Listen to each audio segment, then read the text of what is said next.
حضور کا واقعہ سنتے چلیں، پیر اجمل صاحب کیا فرماتے ہیں، سنیں۔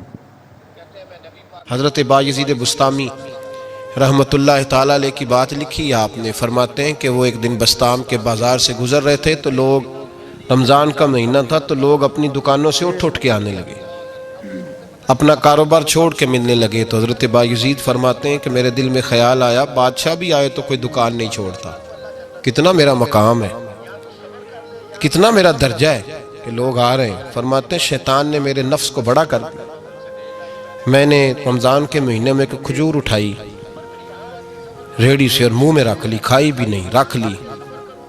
لوگ کہنے لگے دفع کرو، یہ بھی کو بلی ہے، روزہ ہی نہیں رکھا ہوا۔ فرماتے ہیں لوگوں نے مجھے برا کہا، میں دنیا سے ٹوٹ گیا پر میرا اپنے رب سے رشتہ مضبوط ہو گیا۔ میں اس دن جا کے رویا اس کی بارگاہ میں۔ تو یہ جو ہے نا تعریف کا چکر، شیخ سعدی فرمایا کرتے تھے لکڑی کو گھن کھاتی ہے اور بڑے لوگوں کو تعریف کھا جاتی ہے۔ بڑے لوگ جو تھے نا پرانے بادشاہ، انہوں نے قصیدے پڑھنے کے لیے شاعر رکھے ہوئے تھے، چودھری، سردار، رئیس، سیٹھ، ان لوگوں کو کون سی چیز خراب کرتی ہے؟ وہ لوگ آگے گزر جاتے ہیں جو ان کو چودھری کہہ کے سلوٹ کرتے ہیں، چودھری صاحب پیچھے رہ جاتے ہیں۔ وہ تو بنا کے چلا گیا، اسے کام نکال کے چلا گیا۔ تو کبھی بھی زندگی میں تعریف کی خواہش پیدا نہ کریں، اور صوفی تو تعریف کراتا ہی نہیں، درویش تو تعریف کراتا ہی نہیں۔ وہ کہتا ہے مجھے بندوں کی تعریف سے کیا غرض، میں نے تو وہ والی تعریف کرنی ہے جو میرا رب میری کرے گا۔ آخرت کی طرف توجہ، تو تعریف پر غور نہ کریں، تعریف کی خواہش نہ کریں، لیکن ایک بات ضرور دل میں پیدا کریں، یہ ضرور سوچیں کہ اچھے بندے اور مخلص لوگ، شریف لوگ آپ کے بارے میں رائے کیا رکھتے ہیں، یہ ذہن ضرور بنائیں۔ مخلص جو آپ سے مخلص ہے، مخلص لوگ، اچھے لوگ، شریف لوگ آپ کے بارے میں کیا رائے رکھتے ہیں، اس رائے کا خیال رکھنا بھی دین کا حصہ ہے۔ حضرت عمر فاروق رضی اللہ تعالیٰ عنہ فرماتے میں کھڑا تھا، یہ بخاری شریف میں حدیث ہے، فرماتے میں کھڑا تھا نبی پاک صلی اللہ علیہ وسلم کی بارگاہ میں، تو ایک جنازہ گزرا۔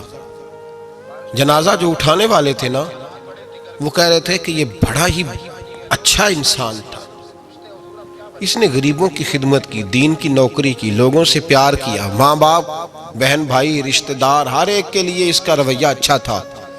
فرماتے ہیں نبی پاک صلی اللہ علیہ وسلم نے جنازہ اٹھانے والوں کی بات سن کے فرمایا واجبت، اس پر واجب ہو گئی۔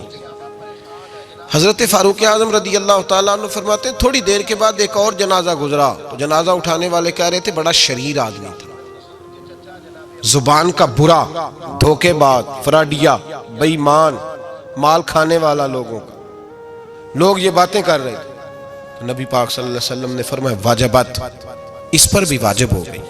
حضرت عمر کہتے ہیں جنازے گزر گئے دونوں، میں نے عرض کی یا رسول اللہ صلی اللہ علیہ وسلم، جس کو لوگ اچھے جملوں سے یاد کر رہے تھے اس پر بھی واجب ہو گئی، اور جس کو لوگ برے جملوں سے یاد کر رہے تھے اس پر بھی واجب ہو گئی۔ تو محبوب نے وہاں لفظ ارشاد، یہ بخاری کے لفظ ہے، فرمایا انتم شہداء اللہ فی الارض، فرمایا عمر تم لوگ زمین پر میرے اللہ کے گواہ ہو، تم لوگ، چونکہ اشارہ حضرت عمر کی طرف ہے تو اس سے مراد نیک لوگ، اس سے مراد پرہیزگار لوگ، اچھے لوگ۔ انتم شہداء اللہ فی الارض، تم لوگ زمین پر اللہ کے گواہ ہو۔ فرمایا جس کو جنازہ اٹھانے والے لوگوں نے کہا کہ یہ بندہ اچھا تھا، تو میں نے کہا واجبت، اس پر جنت واجب ہو گئی۔